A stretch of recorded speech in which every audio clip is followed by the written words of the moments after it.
नमस्कार, मैं वरुण कुमार गुप्ता। आप देख रहे हैं डिबेट सेंट्रल। सुबह के 4 बज रहे होते हैं, चारों तरफ सन्नाटा और गहरा अंधेरा होता है। जिस उम्र में बेटियों को हाथ में किताबें थाम कर सुकून से परीक्षा की तैयारी करनी चाहिए, उस उम्र में मध्य प्रदेश के सीधी जिले की मझौली की बेटियां चुवाही के अंधेरे सड़कों पर खड़ी होकर बसों का इंतजार करती हैं। दावे बहुत बड़े बड़े किए जाते हैं, बेटी बचाओ, बेटी पढ़ाओ, सुरक्षित बेटियां, समृद्ध देश, फलाना। लेकिन जब इन नारों की जमीनी हकीकत देखने की नौबत आती है तो कागजी दावों की कलाई खुल जाती है। आज हम बात कर रहे हैं सीधी जिले के मझौली की, जहां इस समय फर्स्ट ईयर की परीक्षाएं चल रही है। लेकिन परीक्षा देने की जो कीमत यहां की छात्राओं को चुकानी पड़ रही है, उसे सुनकर किसी भी संवेदनशील इंसान की रूह कांप जाएगी। सुबह के 4 बजे जब पूरा इलाका भोर गहरे अंधेरे में सोया होता है, तब मझौली की बेटियां चुवाही की सुनसान सड़कों पर खड़ी होकर बसों का इंतजार कर रही होती है। सवाल सीधा है, आखिर क्यों सीधी प्रशासन, यहां के जनप्रतिनिधि जो है, नेता हैं, इन छात्राओं की जान जोखिम में डाल रहे हैं? इसी पर हम करेंगे आज की विशेष बातचीत। लेकिन पहले दिखाते हैं एक स्पेशल रिपोर्ट। किसी हॉरर फिल्म का हिस्सा नहीं है, बल्कि मझौली के उस कड़वे सच की है जिसे हमारा तंत्र देखकर भी अनदेखा कर रहा है। सुबह के 7 बजे सीधी परीक्षा केंद्र पर पेपर होना है। परीक्षा छूट न जाए, इस डर से मझौली और आसपास के ग्रामीण इलाकों की छात्राएं सुबह 4 बजे ही अपने घरों से निकलने को मजबूर है। जो आप सभी को पता है, मझौली सेंटर न होने के कारण सभी छात्र छात्राएं सुबह 4 बजे आकर बस का वेट करते हुए, और पेपर का समय होता है सुबह 7 से 10, मतलब 3 घंटे पहले से आकर बैठती हैं सभी बच्चियां। आप देख लीजिए, ये बालक भी हैं, कुछ बच्चियां बैठी हैं अभी। जरा सोचिए, 4 बजे का वो वक्त जब सड़कें सुनसान होती है, आवारा जानवरों का खतरा होता है और सबसे बढ़कर सुरक्षा का डर। और के अंधेरे में चुवाही पहुंचकर बस का इंतजार करना और फिर मीलों का सफर तय करके सीधी पहुंचना, क्या यही व्यवस्था का विकास मॉडल है? अगर 4 बजे आप लोग आई हैं, बताइए तो परेशानियां हैं कि नहीं है? आप लोग बताओ कितना है, बताइए। पेपर कितने बजे से होता है आप लोग का? अब 3 घंटे पहले आप जाएंगे सीधी, अब 7 से 11 पेपर देंगे, बताइए अच्छा है कि नहीं है? खराबी नहीं है, बताओ। अभिभावक बेचारे अपना खुद स्वयं को नुकसान कर रहे हैं, अभिभावक भी साथ में यहाँ पे हैं। आप देख सकते हैं, अभी भोर का सन्नाटा टूटा भी नहीं है, लेकिन यहाँ कुछ बेटियां हाथों में अपनी परीक्षा की पर्ची और किताबें लिए बस का इंतजार कर रही है। सोचिए, जिस समय छात्राओं को अपने कमरों में बैठकर सुकून से रिवीजन करना चाहिए था, उस समय ये लड़कियां यहाँ सड़क पर खड़ी होकर ये दुआ मांग रही हैं कोई बस समय पर मिल जाए ताकि उनका साल बर्बाद ना हो। आपके साथ सहयोगी हैं, हम तो बिल्कुल गाड़ी रोक रहे हैं, ले जा रहे हैं, 2 बच्चे दे रहे हैं। जी जी, अब उतने पैसे में ले जा रहे हैं। अभी कोई टाइम कितना है? टाइम अभी 4:15 बज रहा है। अब बताइए, बच्चियाँ मतलब बिल्कुल मैं समझ सकता हूँ। सवाल यह है कि जब मझौली में पर्याप्त संसाधन है, कॉलेज है, छात्र छात्राओं की संख्या अच्छी खासी है, तो फिर यहाँ स्थानीय स्तर पर परीक्षा केंद्र क्यों नहीं बनाया जा सकता? आखिर प्रशासन किसे बचाने या किसको फायदा पहुँचाने के लिए छात्रों को 50 से 60 किलोमीटर दूर धकेल रहा है? यह सिर्फ एक परीक्षा केंद्र का मुद्दा नहीं है, यह मझौली की बेटियों की सुरक्षा और उनके भविष्य से जुड़ा सीधा मामला है।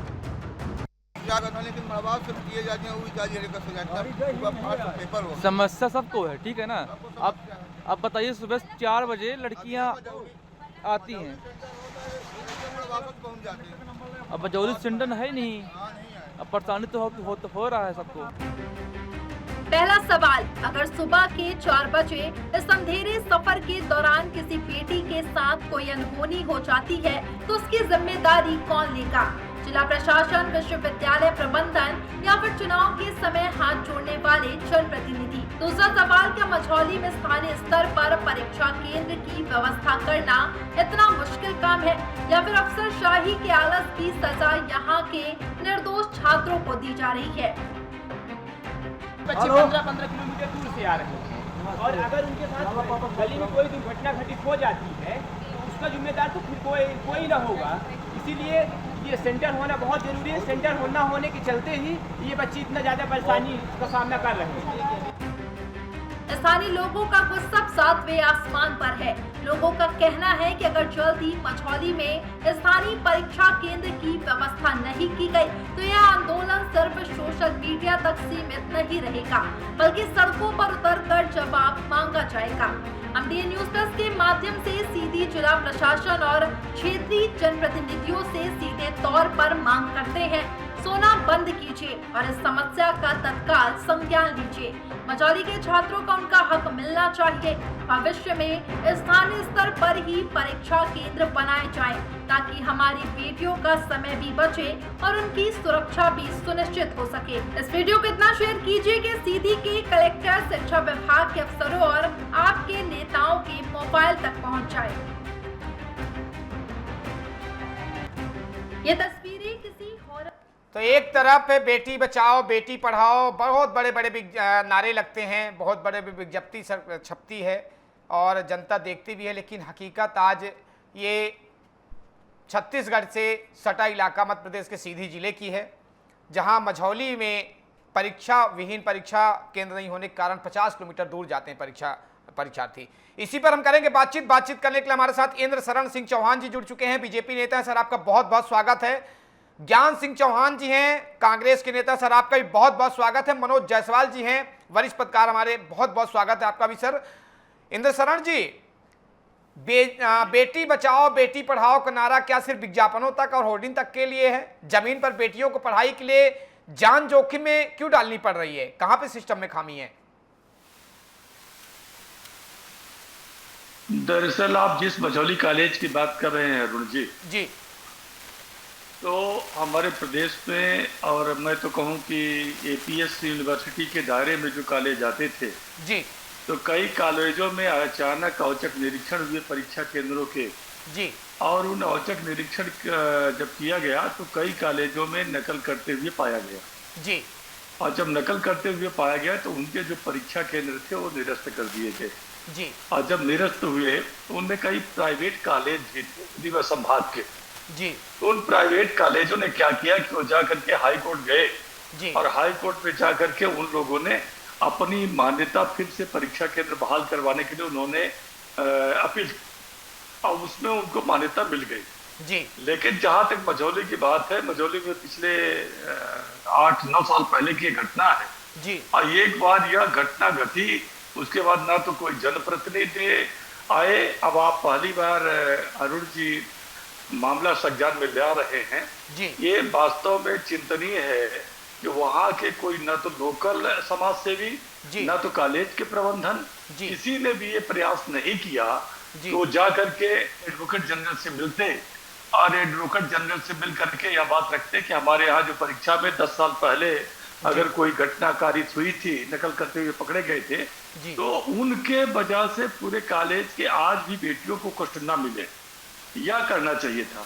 लेकिन दुर्भाग्य रहा कि कोई समाज सेवी या कोई जनप्रतिनिधि या कोई भी व्यक्ति आगे नहीं आए जी, और मैं आपको धन्यवाद दूंगा कि ये मामला आपने संज्ञान में लाया है जी। तो मैं संबंधित कॉलेज के प्राचार्य से और वहाँ के जो स्थानीय समाज सेवी या जनप्रतिनिधि हैं उनसे भी बात करूंगा कि वह एक बार एडवोकेट जनरल के पास जाएं और ये बात रखें या अपील करें, रेट पे चले जाए, दो में एक हो सकता है। तो ये मामला जो है ये प्रशासनिक था और प्रशासन में जो औचक निरीक्षण हुए थे उसके वजह से यह बच्चियों को दूर आना पड़ रहा है। ये कोई शासकीय आदेश नहीं था कि कोई शासकीय आदेश से मझौली कॉलेज के परीक्षा केंद्र बंद कर दिया जाए और दूसरे दूर कॉलेजों में आना पड़े। इंद्र शरण जी, अगर नकल हो रही थी तो आपकी व्यवस्था टाइट करना चाहिए था, ना कि परीक्षा केंद्र बदलना था। बहरहाल हमारे साथ कांग्रेस से ज्ञान सिंह चौहान जी, हम उनसे भी बातचीत कर लेते हैं। ज्ञान जी, मझौली की बेटियां भोर के अंधेरे में सड़कों पर संघर्ष कर रही हैं और आप कांग्रेस सिर्फ बयानों तक ही सीमित है। कांग्रेस अब तक सड़कों पर उतर के घेराव क्यों नहीं किया, सरकार को और सिस्टम को आईना क्यों नहीं दिखाया?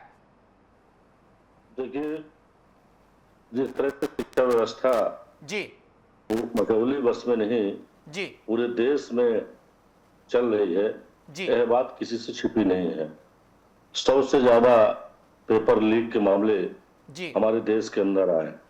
अभी हाल ही में आपने देखा कि नीट का मामला आपने देखा, जी किस तरह से दिल्ली में छात्रों ने प्रदर्शन किया, उनके ऊपर कार्रवाई की गई। जी अपने अधिकारों को लेके जो धरना दे रहे थे, जो हमारा एक अधिकार है, जी उस पे किस तरह से बर्बरता पूर्वक लाठीचार्ज हुई, जी किस तरह से पुलिस सिविल ड्रेस में जो घूम रहे थे और जो व्यवस्था में लगे थे, तो सारी चीजें आपने देखा। जी आप मझौली की बात कर रहे हैं, तो चूंकि मैं पूरे देश से जोड़ के देख रहा हूँ शिक्षा व्यवस्था को, जी जैसा कि नकल करते पकड़े गए हमारे भारतीय जनता पार्टी के वरिष्ठ नेता इंसरन जी ने कहा, जी निश्चित रूप से यदि नकल करते पकड़े गए और सेंटर को खत्म किया गया तो जी। सरकार किसकी है? मध्य प्रदेश में आपकी सरकार है, जी केंद्र में आपकी सरकार है। हमें व्यवस्था और दुरुस्त करनी चाहिए, जी ना कि सेंटर को बंद कर देना चाहिए। निश्चित रूप से मझौली से जो 50 किलोमीटर दूर से आता है परीक्षा देने, जी तो हर बच्चा सोचता है कि आधे घंटे 1 घंटा पहले पहुंचे, कहीं बाइक पंचर हो जाए, कहीं बस पंचर हो जाए, खराब हो जाए, जी तो 4 बजे 4:15 बजे चलेगा, तब जाके सीधी 1 घंटा, 7 बजे से पेपर है तो 1 घंटा पहले पहुंचेगा। जी मैं भी यही चाहता हूं, मुझे भी यह जानकारी आज हुई है, जी मैं संज्ञान में लेते हुए और संबंधित अधिकारियों से बात करूंगा और मेरा भी ये प्रयास रहेगा। हम तो चाहते हैं कि सत्ता सरकार आपकी है, मिलजुल के प्रयास करें कि अगली बार परीक्षा केंद्र वहां हो, वहां की जनता की, वहां के छात्र छात्राओं की मांग भी है, वहां के पेरेंट्स की भी मांग है। जी लेकिन व्यवस्था में सरकार में है कौन? मैं सीधी की यदि शिक्षा की बात करूं जी तो आप मेडिकल कॉलेज की स्थिति देखिए। मेडिकल कॉलेज का शिलान्यास हो गया, आज तक एक ईंट नहीं रखी गई। जी और तो और, मैं क्योंकि आपकी सरकार है, मैं आपको भी बताना चाहता हूं, फिर आप कहेंगे कि ये जानकारी नहीं हुई। सीधी में कुछ ऐसे प्राइवेट कॉलेज हैं कि एक ही बिल्डिंग के नीचे नर्सिंग चल रहा है, बी फार्मा चल रहा है, डी फार्मा चल रहा है, बीएड चल रहा है, डीएड चल रहा है, बीए, एमए, एमएससी स्कूलें चल रही हैं।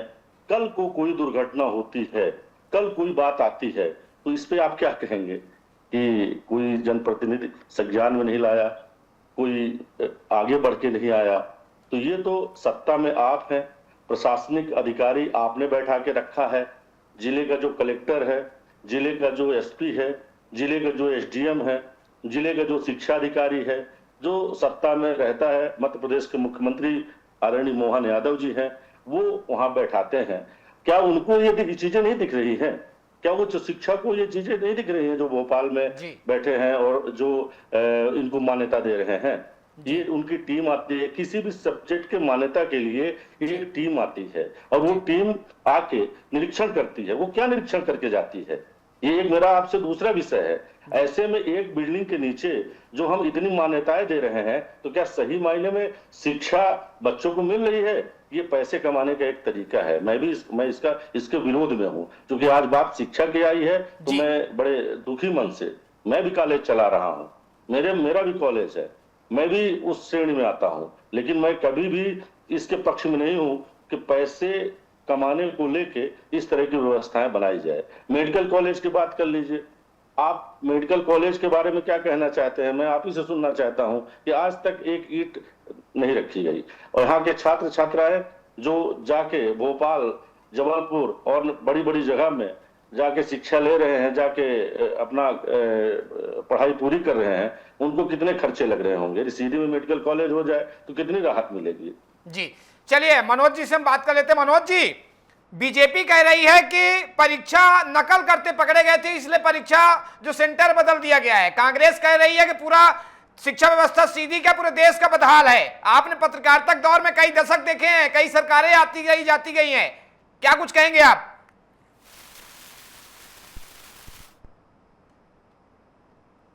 मनोज जी, हमारी आवाज आप तक पहुंच रही है?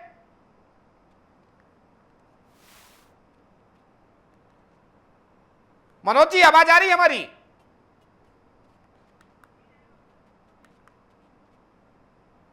तो मनोज जी से संपर्क टूट गया, हम उनसे संपर्क करने की जल्द से जल्द कोशिश कर रहे हैं। हम जब से इंद्र शरण जी के पास चले जाते, चूंकि उंगली भी दिखा रहे थे, कुछ बोलने वाले भी थे।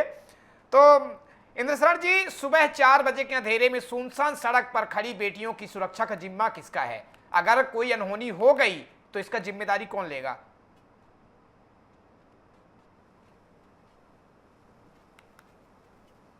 है और 10 साल पहले से लेकर के अभी जवाबदेही हमारी है। निश्चित रूप से जिसकी सरकार हो जवाबदेही उसकी होती है, इसमें मैं पल्ला नहीं झाड़ना चाहता। लेकिन इन 10 साल के बीच में जब कॉलेज में वहाँ नकल हुई और जब कॉलेज में परीक्षा प्रबंधन परीक्षा में रोक लगी, तब तो अध्यक्ष जी की भी ना सरकार बीच में आई, इनकी भी सरकार रही, तो इन्होंने क्यों परीक्षा केंद्र नहीं चालू करवा दिया? इनके जनप्रतिनिधि क्या कर रहे थे? और रही हमारे देश की शिक्षा व्यवस्था, उस देश की शिक्षा व्यवस्था को शानदार बनाने के लिए हमारे देश के यशस्वी प्रधानमंत्री और यशस्वी मुख्यमंत्री जी ने यह तय किया कि हर जिले में एक प्रधानमंत्री कॉलेज ऑफ एक्सीलेंस हो, जिसके तहत एक मुश्त 40 लाख रुपए कॉलेज के बेहतर करने के लिए, कॉलेज की बेहतरी के लिए दिए गए। उसमें सीधी जिले का संजय गांधी महाविद्यालय शामिल है, जिसे प्रधानमंत्री एक्सीलेंस कॉलेज ऑफ एक्सीलेंस की मान्यता मिली। उसमें आप भी जानते हैं कि एग्रीकल्चर जो हमारे सीधी में नहीं रहा, विषय बढ़ाया गया, कंप्यूटर का अलग से क्षेत्र चालू कर दिया गया, शिक्षा की गई। हम रिटेल कॉमर्स की पढ़ाई करने लगे, जिसके संबंध में अध्यक्ष जी ज्यादा बेहतर हमसे जानते हैं। फिर हमारे कई क्षेत्रों में कॉलेज में बेहतरी करने के लिए हर क्षेत्र में एक प्रयास किया गया कि हमारे कॉलेज के छात्रों का भविष्य उज्जवल हो। और उस उज्जवल भविष्य को बनाने के लिए हमारे देश के शिक्षा मंत्री ने जब लगा कि हम छात्रों को जो चीजें हम समझाना चाहते हैं, इस्तीफा कोई विकल्प नहीं है, लेकिन जब अगर आप जो चाहते हो विकल्प देना चाहते हो उसकी बात करो। लेकिन लगा कि नहीं, कुछ अराजक तत्व घुस करके कोई ऐसी बात ना कर दे कि देश में और हमारे छात्रों के साथ अपनी घटना हो जाए और आरोप लगे कि छात्रों ने किया। जैसा आपने देखा होगा कि एक समय कभी आंदोलन आरक्षण के खिलाफ हुआ, तो कुछ जो आपस में विरोधी तत्व थे उन लोगों ने एक दूसरे की जान ले ली और कहा गया कि आरक्षण में आत्महत्या कर ली। तो कहीं ऐसा ना हो जाए, तो हमारे देश के यशस्वी प्रधानमंत्री जी ने और हमारे यहाँ के शिक्षा मंत्री धर्मेंद्र प्रधान जी ने यशस्वी प्रधानमंत्री जी को अपना इस्तीफा दिया और उन्होंने स्वीकार किया। लेकिन आप देखिए, इस देश के नौजवानों का भविष्य अच्छा हो, जो वर्तमान है। चलिए इंद्र शरण जी, हमारे साथ मनोज जायसवाल जी वरिष्ठ पत्रकार जुड़ चुका है, उनसे बातचीत कर लेते हैं। मनोज जी, हमारी आवाज आ रही है आपको?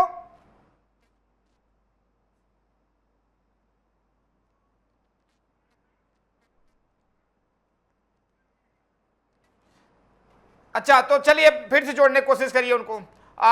ज्ञान सिंह जी, ये समस्या काफी समय से बनी हुई है। आपके स्थानीय नेताओं और जनप्रतिनिधि जो हैं इस मुद्दे पर प्रशासन या विधानसभा में मजबूती से मुद्दा उठाएंगे?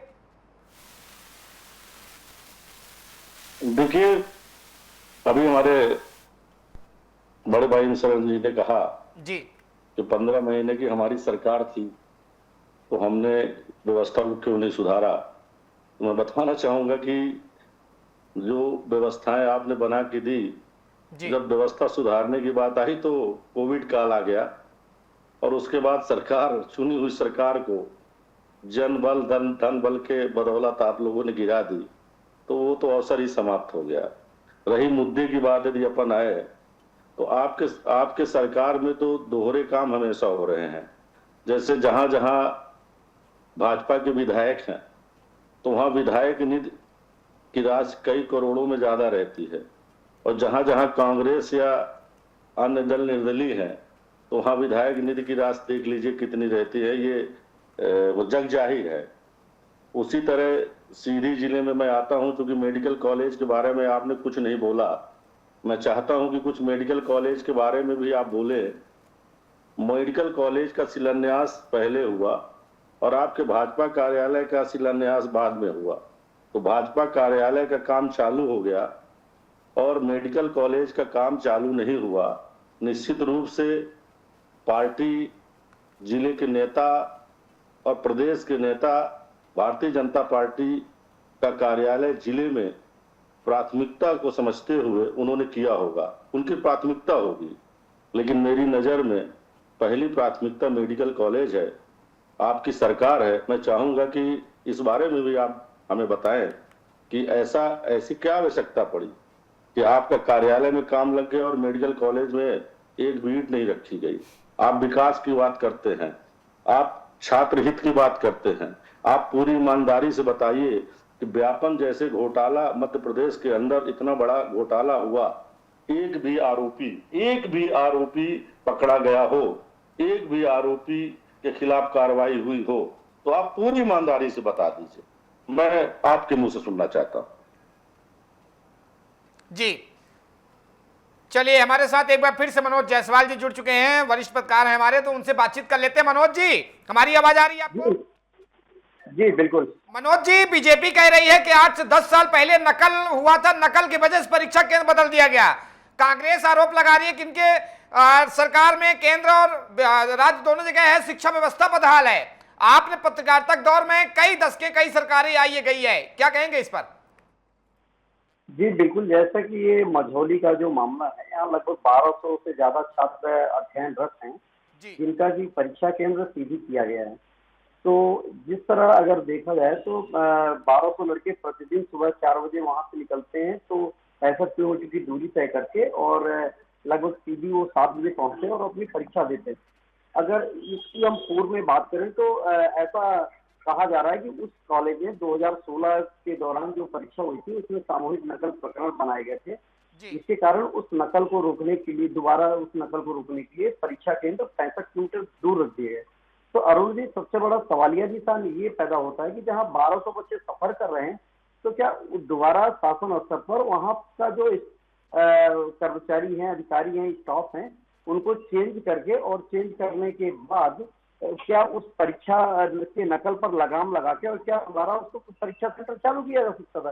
क्योंकि उस स्कूल में लगभग 75% जो छात्र हैं वो आदिवासी बाहुल्य क्षेत्र के हैं और जो कि वहाँ पे अध्ययनरत हैं, जिनको परीक्षा देने में काफी कठिनाइयों का सामना करना पड़ रहा है। तो निश्चित तौर से जहाँ पे 1200 बच्चे सफर कर रहे हैं, वहाँ पे उस परीक्षा केंद्र को पुनः से प्रशासन द्वारा पहल करके और वहाँ पर अगर नकल प्रकरण में जो दोषी पाए गए थे या अभी वहाँ पे कार्यरत है, तो उनको हटा के निश्चित तौर से नए पदस्थापना करके और परीक्षा उत्पन्न कराई जा सकती थी। जी बिल्कुल। इंद्र शरण जी, मझौली में कॉलेज मौजूद है और छात्राओं की संख्या भी पूरी है, तो वहां परीक्षा केंद्र बनाने में सरकार या प्रशासन को क्या आफत आ रही है? जिस तरीके से वरिष्ठ पत्रकार मनोज जी ने बताया कि 1200 बच्चे हैं और 1200 बच्चों को सीधी पहुंचने के लिए समझ रहे कितनी बसें लगती होगी, किस किस तरीके से बच्चे पहुंचते होंगे। क्या सिस्टम की नेताओं की आंखें नहीं खुलती है? उन्हीं की जगह में अगर उन्हीं के बच्चों को खड़ा कर दिया जाए, क्या तब क्या रहेगा? नहीं, यह निश्चित रूप से दुखद है और मैं ऐसा मानता हूं कि एक नकल प्रकरण बन जाने से किसी भी परीक्षा केंद्र को स्थायी रूप से बंद नहीं किया जाना चाहिए जी।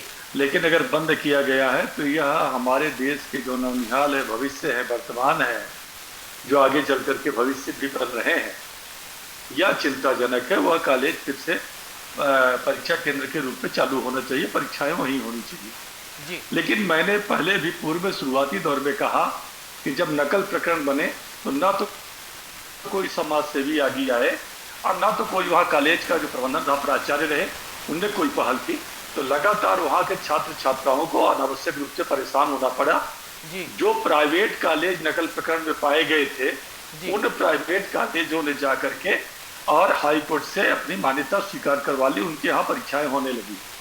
तो निश्चित रूप से यह जो जागरूक लोग हैं, जागरूक लोगों ने उस समय संज्ञान नहीं लिया होगा। आपने आज इस विषय को बड़ी तेजी से मुखरता से उठाया है जी। तो मैं ऐसा मानता हूं कि अब निदान भी इसका जल्दी ही होगा और निश्चित रूप से सुबह आना हो या शाम को आना हो, 50 किलोमीटर 60 किलोमीटर दूर सेंटर नहीं होने चाहिए।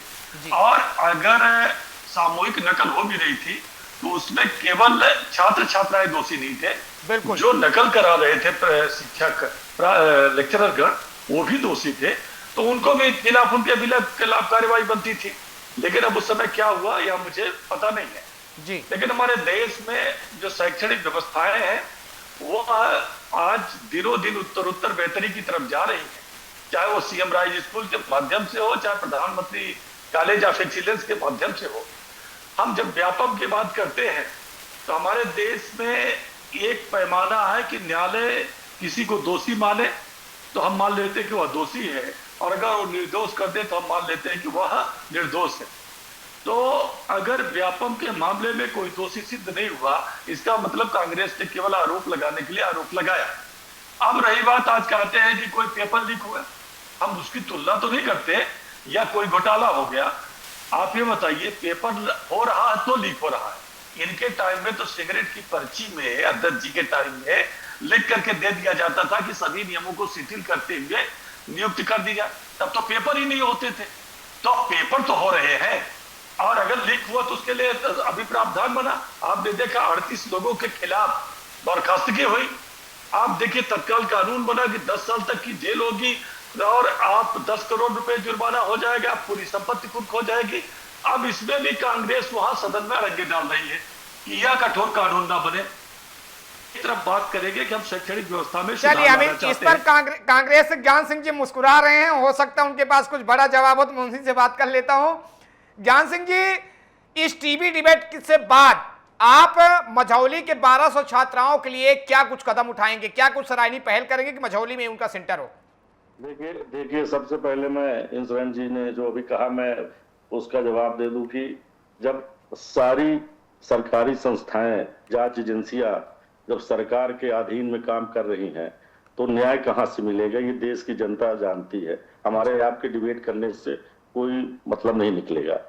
अब आप ये कह रहे हैं कि 36 लोगों के ऊपर कार्रवाई हुई, 10 करोड़ का जुर्माना होगा और ये होगा, जब उनके ऊपर आरोप सिद्ध होगा तब न होगा।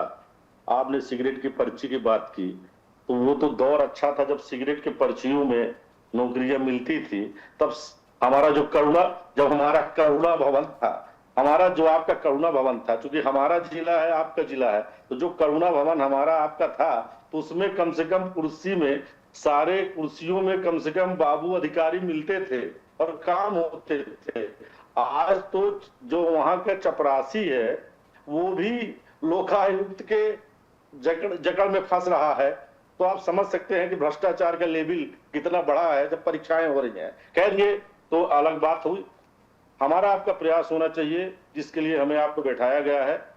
अरुण जी, निश्चित रूप से जी बहुत ही एक संवेदनशील विषय है जी, और चूंकि मेरे वास्तव में, मैं पूरी ईमानदारी से बात करूं तो मेरे नॉलेज में आज आया है जब आपने मुझे बताया।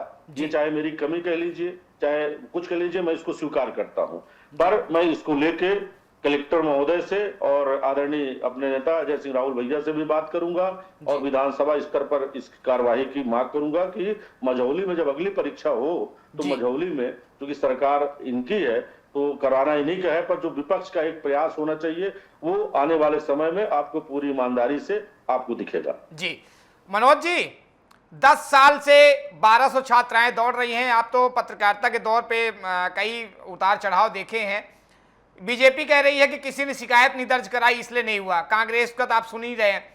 आप इस सिस्टम में कहां पे खामी देखते हैं? जब कोई शिकायत करे, क्या उन छात्राओं को दर्द नहीं दिखा जो 60 किलोमीटर जाती हैं 4 बजे भोर में सुबह होके, उनके साथ कुछ भी अनहोनी हो जाए? हम विजुअल में दिखा रहे हैं, कोई कुत्ते वहां नजर आ रहे हैं, अगल बगल लड़के खड़े हैं, मासूम बेटियां कहां तक सुरक्षित हैं? देखिए अरुण जी, जैसा कि इस पूरे मामले की जानकारी जो स्थानीय विधायक कुंवर जी टेकाम जी हैं, उन्होंने प्रयास किया था, और जो ये किसी परीक्षा केंद्र बनाने का जो जहां तक मुझे जानकारी है, ये पूरा जो ये दायित्व होता है ये कुलपति और विश्वविद्यालय के रजिस्ट्रार को होता है।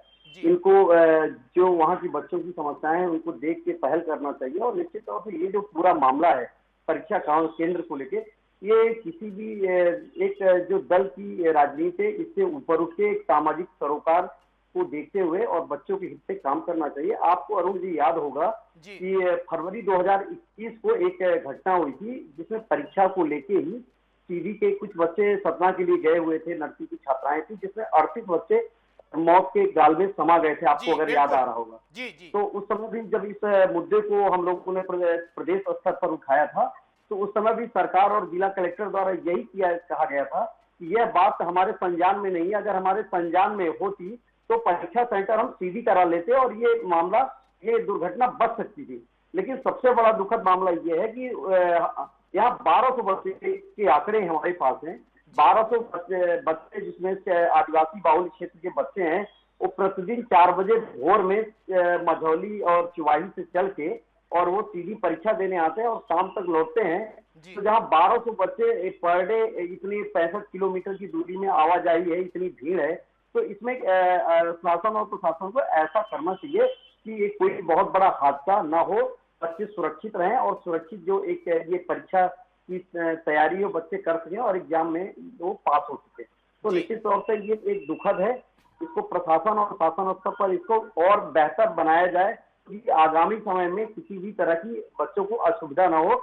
अगर ऐसा लगता है कि वो कभी सामूहिक नकल प्रकरण हुआ रहा है तो निश्चित तौर से उस समय जो वहां पे कर्मचारी अधिकारी रहे होंगे जिनके द्वारा ये कराया गया होगा तो वो भी निश्चित तौर से दोषी हैं। तो अगर वहां पर 10 से 12 सरकारी कर्मचारियों को हटाकर अगर 1200 लोगों का ये जो सफर इसको अगर बचाया जा सकता है तो निश्चित तौर से प्रशासन स्तर को वहां पे उनके अपने कर्मचारियों को दुरुस्त करके और नए सिरे से नया सेंटर मझौली कॉलेज को बढ़ाना चाहिए। बिल्कुल। इंद्र शरण जी, मनोज जी को आपने सुना, मनोज जी से ही जवाब से मैं एक से सवाल करता हूं, बुरा ना मानिएगा, थोड़ी सी आपको पर्सनली भी जा सकता है, नहीं जा सकता तो आपके ऊपर है। नेताओं के दौरों के लिए रातों रात व्यवस्थाएं बदल जाती है, लेकिन हजारों बेटियों की सुरक्षा और भविष्य के लिए क्या एक परीक्षा केंद्र की मंजूरी नहीं मिल सकती है?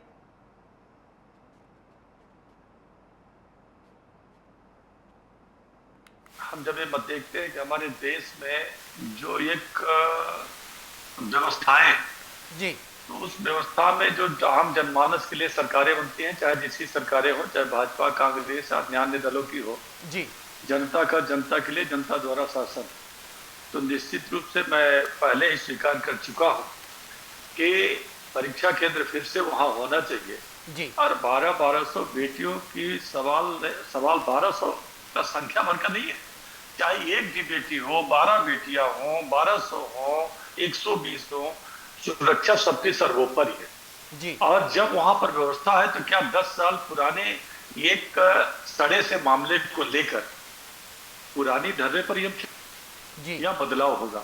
तो निश्चित रूप से ऐसा मैं मानता हूं कि वहां बदलाव होना चाहिए और शैक्षणिक दृष्टिकोण से और सुरक्षा के दृष्टिकोण से, दोनों दृष्टिकोण से जी, वहां मझौली में परीक्षा केंद्र होना चाहिए। बिल्कुल। और मैं मनोज जी की बात से सहमत हूँ, जी, लेकिन मैं ये भी मानता हूँ जी कि राजनीतिक गुणागणित से अधिक एक सामाजिक सरोकार के मुद्दे हैं, इनको मैं मानता हूँ कि सारे लोग मिल करके एक मुद्दा उठाए तलाश से।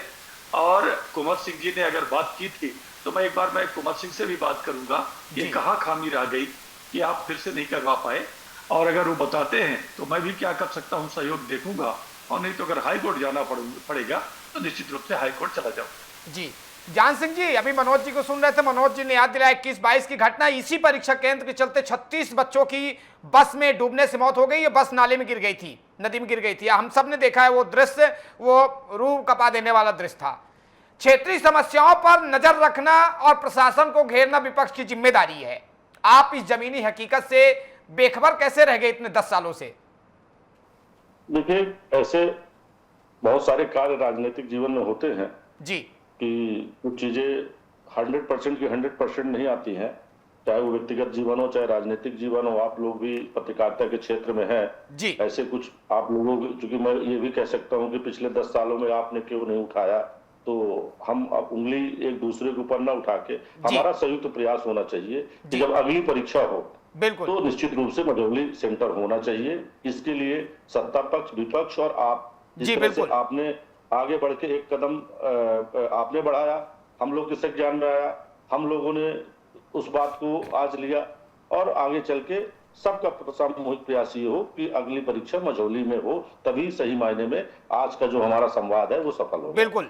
मनोज जी, आपने जिस तरीके से बताया आदिवासी क्षेत्र है मझौली, क्या कभी ऐसी भी नौबत आई है ये आवाजाही की वजह से कि कोई छात्र परीक्षा से वंचित रह गया फिर, या किसी ने पढ़ाई छोड़ दी हो? वहां की जमीनी हकीकत क्या है? निश्चित तौर से अरुण, जैसा कि आप जानते हैं कि मझौली धौनी विधानसभा में आता है और धौनी विधानसभा पूरा ट्राइबल बेल्ट से लगा हुआ है। तो निश्चित तौर से जो मझौली और कुतली के कॉलेज है वो 75% जो छात्र छात्राएं हैं वो आदिवासी बेल्ट से आते हैं और निश्चित तौर से उनकी जो स्थिति है वो बेहद जो कमजोर रहती है और निश्चित तौर से उनके विचार से तो ये ऐसे कॉलेज बनाए गए हैं जिनको उनको अधिक से अधिक लाभ मिल सके।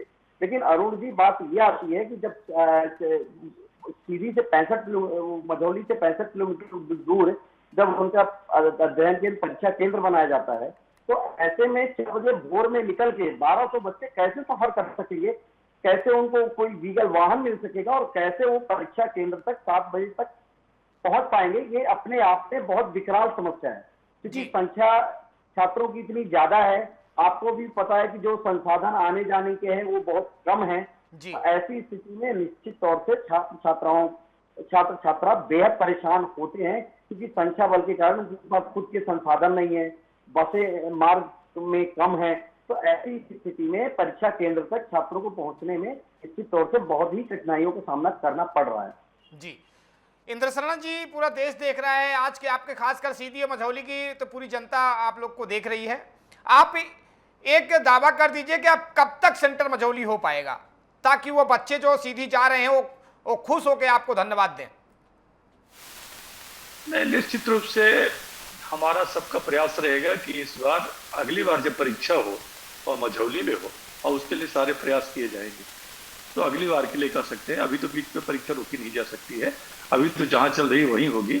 लेकिन अगली बार उन बच्चों को यहाँ ना आना पड़े, या हम सब लोग प्रयास करेंगे। जी, ज्ञान सिंह जी, इंद्र शरण जी बोल रहे हैं कि अगली बार की जो एग्जाम है वो मझौली में ही होगी। अगर ये मझौली में एग्जाम नहीं फिर से सीधी में होगी, नहीं करा पाएगी बीजेपी, तो आपका क्या कुछ कदम रहेगा विपक्ष के नाते? देखिए, विपक्ष के नाते आज से ही मैं इस मामले को संज्ञान में आया है, तो इसके ऊपर मेरी चर्चा वरिष्ठ नेताओं से होगी जी। और यदि अपने को तो 2-4 महीना पहले लगभग एग्जाम के पता हो जाएगा कि सेंटर होने वाला है कि नहीं, तो जो विपक्ष का काम है छात्राओं के हित में धरना प्रदर्शन, वो कांग्रेस पार्टी करेगी। बाकी सत्ता पक्ष का, चूंकि सरकार इनको चलानी है, व्यवस्था इनकी है, व्यवस्थाएं इनका बनाना काम है, तो विपक्ष आज आपने जो संज्ञान में बात लाई है इसके लिए पूरी तरह से तैयार है और उनके छात्रों के हितों के लिए मझौली में अगली परीक्षा जो हो वो मझौली में हो महाविद्यालय की, इसके लिए पूरा प्रयासरत रहेगा और उसको सड़क पे आना पड़ेगा तो सड़क पर भी आए। जी, मनोज जी, आपने देखा नेताओं के दौरे होते हैं तो रातों रात पूरा सिस्टम बदल जाता है, बिल्डिंगें चमचमाती है। दशकों से आज 10 सालों से बच्चे वहां जा रहे थे और सीधी, खासकर सीधी आदिवासी अंचल बेल्ट है, छत्तीसगढ़ से लगा इलाका है। शिक्षा व्यवस्था कितना बदहाल है, वहां की जो बिल्डिंगें हैं किस तरीके से है, इस पर क्या कुछ कहेंगे? चूंकि आपने कई साल सीधी में पत्रकारिता किया, आपको अच्छी खासी उसकी जानकारी है। देखिए अरुण जी, जो ये मझौली और कुसमी ये आदिवासी बहुल क्षेत्र है, ट्राइबल बेल्ट है, तो निश्चित तौर से पूर्व में जो शिक्षा का स्तर है लेकिन उसमें गुणोत्तर श्रेणी में धीरे धीरे सुधार हो रहा है। और जिसके तारतम्य में पहले याद होगा आपको कि पहले मझौली में कॉलेज नहीं हुआ करता था, कुसमी में कॉलेज नहीं हुआ करता था, अब कॉलेज की वहाँ पे स्थापना हो चुकी है और धीरे धीरे जो कोर्सेस हैं वहाँ पे कोर्स लगातार बढ़ते जा रहे हैं। तो इससे ये फायदा हुआ है कि जो कुसमी मझौली के दूर अंचल के जो बच्चे सीधी आते थे पढ़ने के लिए, तो निश्चित तौर से उनको इस लंबी दूरी से निजात मिला है और वो वहाँ पर वो अपना प्रवेश लेके और अध्ययन रत में कर रहे हैं। और निश्चित तौर से आने धीरे धीरे जो विकास का स्तर है वो बढ़ तो रहा है। लेकिन जब अरुण जी ऐसी कोई विशेष बड़ी परिस्थिति आ जाती है और शासन इस पर गौर से ध्यान नहीं देती है, उसका सोल्यूशन नहीं निकालती, तो निश्चित तौर से जो वहाँ पे अभिभावक हैं और जो बच्चे हैं उनमें मायूसी और अभिभावकों को दुख होता है। क्योंकि आप एक अंदाजा लगाइए कि जिनके घर में बेटियां हैं और वो अपने कामों में उनको कहीं दूसरी जगह जाना है तो सब काम छोड़ के वो बेटियों को कोई पहुंचा रहे हैं परीक्षा सेंटर तक की, परीक्षा होने के बाद वो वापस घर लेके जा रहे हैं। तो निश्चित तौर से ये जो अव्यवस्था हुई है, तो हम सबको एक ये दायित्व बनता है कि आने वाले समय में इस तरह की कोई भी कठिनाई ना हो और निश्चित तौर से जो अगली परीक्षा होगी बच्चों की, तो वो निश्चित तौर से वो अपने सेंटर पे परीक्षा दे, शासन स्तर पर जो भी सुधार करना पड़े। जी, तो चलिए इंद्र शरण जी, हमसे जुड़ने के लिए आपका भी शुक्रिया। ज्ञान सिंह चौहान जी आपका भी बहुत बहुत शुक्रिया। मनोज जायसवाल जी आपका भी बहुत बहुत शुक्रिया। तो 50 किलोमीटर दूर का जोखिम भरा सफर तय कह के परीक्षा केंद्र पहुंचना किसी भी छात्रा के लिए शिक्षा का अधिकार नहीं बल्कि एक सजा जैसा है। आज मझौली के माता पिता अपने बच्चों को कॉलेज भेजते हुए गर्व महसूस नहीं करते बल्कि डर के साए में रहते हैं। अगर एक स्थानीय परीक्षा केंद्र बनाने में प्रशासनिक फाइलें महीनों तक दबी रहती है तो ये सीधे तौर पर मंशा की कमी को दर्शाता है। हम उम्मीद करते हैं कि इस डिबेट के बाद सीधी जिला प्रशासन की नींद टूटेगी और बेटियों की सुरक्षा को कागजों से निकलकर सड़क पर यकीनी बनाया जाएगा। सुबह 4 बजे के अंधेरे में मझौली की जो बेटियां सड़कों पर बस का इंतजार कर रही हैं, वो सिर्फ अपनी परीक्षा देने नहीं जा रही, वो इस निकम्मे और सोए हुए सिस्टम की परीक्षा ले रही हैं। और अफसोस की बात यह है कि इस परीक्षा में सीधी का जिला प्रशासन और वहां के नेता बुरी तरह से फेल साबित हुए हैं। याद रखिए, इन बेटियों के हौसले टूटे तो इसकी जवाबदेही सिर्फ अफसरशाही की नहीं, सत्ता में बैठे उन नेताओं की भी होगी जो एसी कमरों में बैठकर विकास के दावे करते हैं। डीएन न्यूज़ प्लस इस मुद्दे को तब तक उठाता रहेगा जब तक मझौली की बेटियों को उनके इलाके में परीक्षा देने का हक और सुरक्षा नहीं मिल जाता है। डिबेट सेंट्रल में यही तक। आप देखते रहे डीएन न्यूज़ प्लस। नमस्कार।